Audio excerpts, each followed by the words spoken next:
வெண்பருத்தி நூலெடுத்து வாய் வெடிச்ச பூவெடுத்து நான் அணிஞ்சிட தொடுத்து வச்ச நடினமான மாலை இது.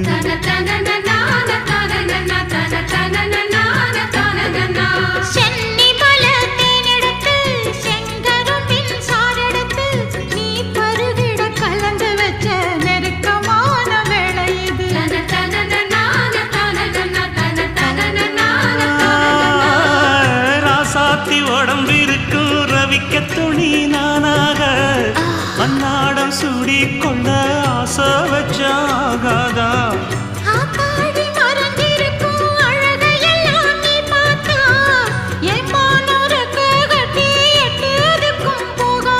அடிச்சீனி சக்கரையே எட்டி நீயும் நிக்கிறையே நான் ஏங்கி ஏங்கி பார்க்கிறப்போ ராமி